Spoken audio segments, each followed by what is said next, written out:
Jadi sahabat Indonesia, inilah pertanyaan saya sebagai rakyat. Rakyat bingung dengan inkonsistensi para elit-elit negeri ini. Semuanya dikaitkan dengan politik. Pada saat mereka menjadi oposisi, mereka teriak-teriak, tetapkan bencana nasional. Tapi pada saat mereka berkuasa, melempem, berbeda.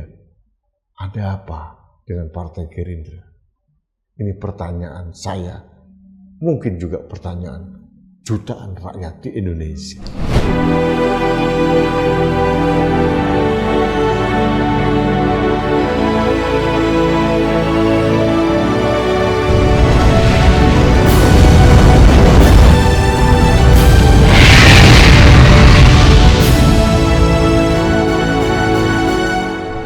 Halo sahabat Indonesia, kita bertemu kembali dalam Opini Rudy di Anak Bangsa Channel. Sahabat Indonesia, sampai hari ke-22 atau 23 ini bencana di Sumatera, Provinsi Nangro Aceh Darussalam, Provinsi Sumatera Utara, Provinsi Sumatera Barat yang mencapai 52 kabupaten yang memakan korban lebih dari 1.000 dan 190 masih hilang. Jutaan orang mengungsi, itu ada rumah yang hancur lebur sampai sekarang, listrik di Banda Aceh saja yang di ibu kota provinsi masih digilir, masih biarpet, banyak yang masih mati, dan akhirnya kita tahu apa yang dikatakan Bahlil itu memang bohong. Bahlil sudah melakukan kebohongan publik, katanya 93-97% listrik di Aceh sudah nyala. Bahlil melakukan pembohongan. Nah, ada jembatan yang rusak, dokumen-dokumen hancur, rumah sakit hancur, sekolah hancur. Banyak sekali daerah-daerah yang belum terjangkau. Di Aceh Tengah aja hampir 80 desa belum terjangkau karena jalannya putus. Bantuan hanya lewat udara. Katanya presiden sudah mengerahkan 100 helikopter, ternyata tidak seperti yang diduga. Presiden sudah menggebu-gebu memberikan instruksi, tapi ada beberapa pejabat di Aceh mengatakan instruksi presiden tidak jalan di lapangan. Akhirnya orang Aceh mengibarkan bendera putih, tanda menyerah. Akhirnya orang Aceh minta surat 2 lembaga PBB, memalukan. Apalagi banyak hal. BNPB mengatakan seolah-olah sudah berusaha keras tapi kapasitasnya terbatas.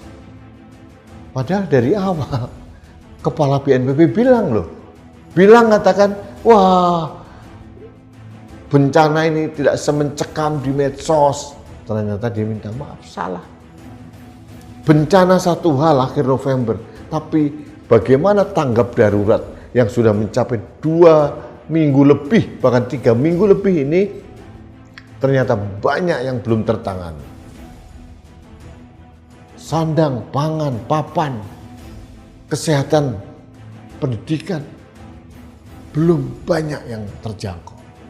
Di sisi lain, kita melihat pemerintah dengan begitu arogan, begitu overconfident mengatakan tidak perlu bencana nasional. Kita masih mampu, yakin mampu Pak.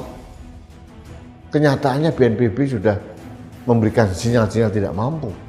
Sampai sekarang juga belum dibentuk badan rekonstruksi dan rehabilitasi di 3 provinsi itu. Yang katanya mau dibentuk. Belum ada bentuknya. Entah Satgas kek, entah badan. Mengapa tidak membentuk badan seperti pada saat tahun 2004? Bencana Aceh dan Nias itu efektif, orang-orang hebat, orang-orang kebencanaan kita hebat-hebat. Mengapa mereka tidak ditarik untuk masuk dalam badan rehabilitasi dan rekonstruksi di 3 provinsi ini? Mereka punya pengalaman dan sukses. Mengapa ditangani oleh orang-orang baru yang tidak mengerti apa-apa?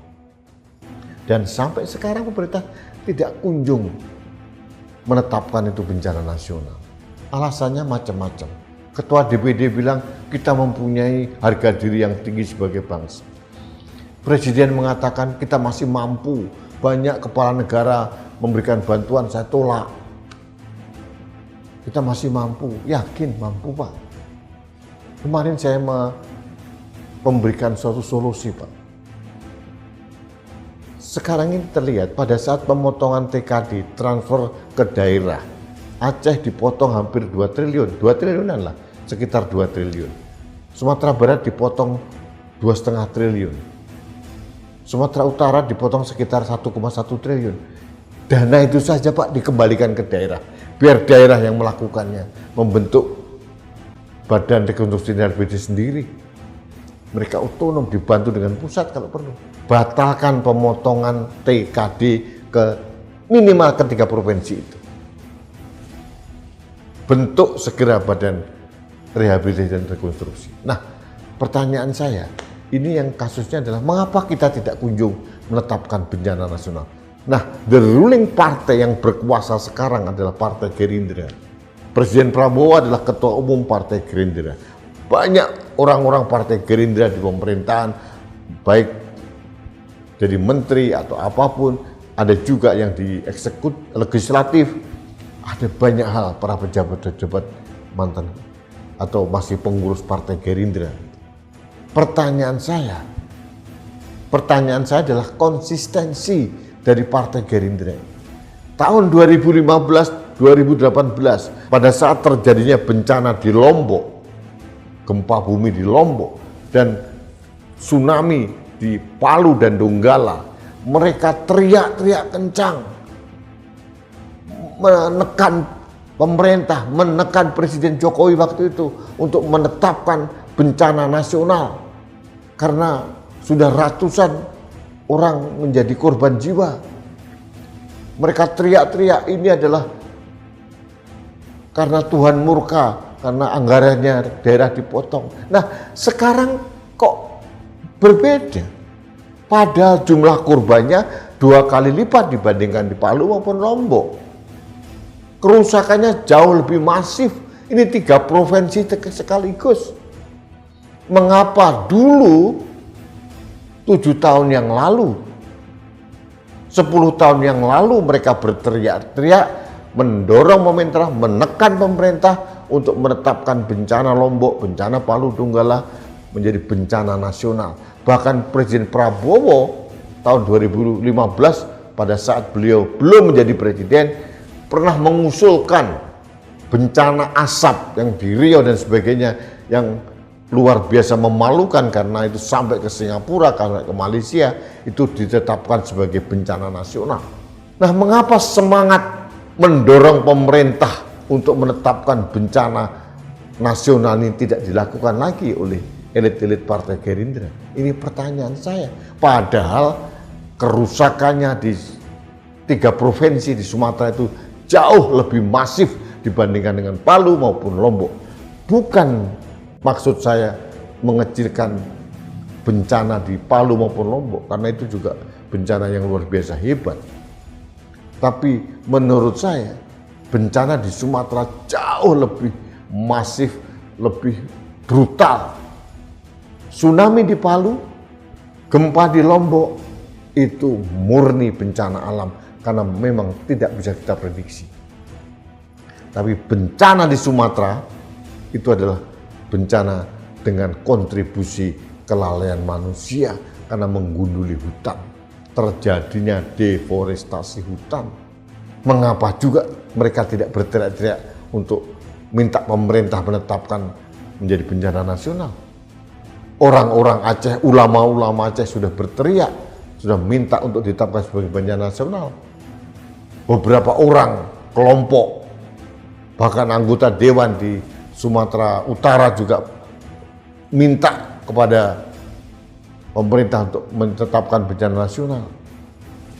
Mereka mengatakan kalau ini tidak diterapkan bencana nasional, Nias akan merdeka. Waduh, terlalu ekstrim sebetulnya. Tapi itulah kemarahan mereka. Di Sumatera Barat sama. Yang kita pertanyakan adalah konsistensi dari elit-elit Partai Gerindra. Mengapa dulu berteriak-teriak, sekarang dengan kerusakan dan korban yang jiwa yang lebih masif, mereka diam saja. Mengapa mereka tidak mendorong presiden untuk menetapkan bencana nasional? Kalau itu bencana nasional, artinya alih komando ditangani oleh pusat membentuk badan rekonstruksi dan rehabilitasi, dana dialokasikan ke sana, kita membuka bantuan asing. Apa yang kita takutkan? Kita harus jujur pada diri kita sendiri. Buat apa kita arogan, harga diri kita berlebihan, kita merasa mampu, pada kenyataannya tidak mampu. Dengan segala hormat, 4 miliar per kabupaten, apa yang bisa dilakukan oleh para bupati? Jadi sahabat Indonesia, inilah pertanyaan saya sebagai rakyat. Rakyat bingung dengan inkonsistensi para elit-elit negeri ini.